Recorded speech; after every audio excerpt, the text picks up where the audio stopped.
Today we are talking to Seth Avergon, president of the Avergon Marketing Group, about the 5 fatal flaws in marketing.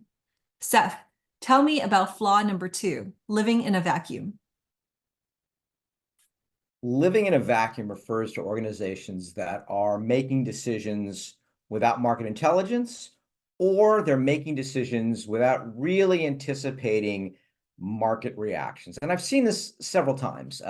Companies come together at the end of the year or even the beginning of the new year, and they're making plans for how they're going to win in this year, how they're going to, what kind of promotions, what kind of campaigns, pricing.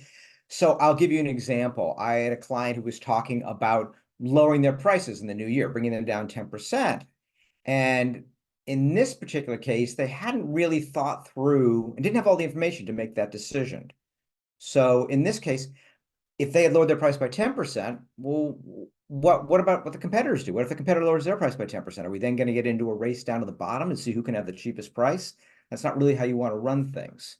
So the problem, one, making decisions with limited or no market intelligence, and two, not really thinking through the market reactions.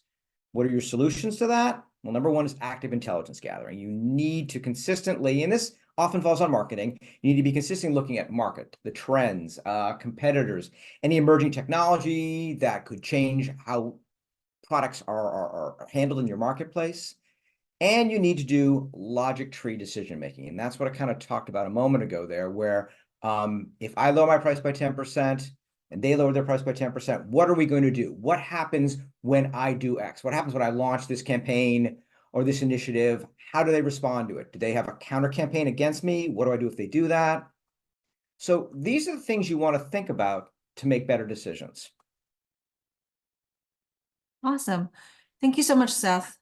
So that was flaw number 2, living in a vacuum. To learn more about the other flaws or to contact Seth, visit avergonmarketing.com.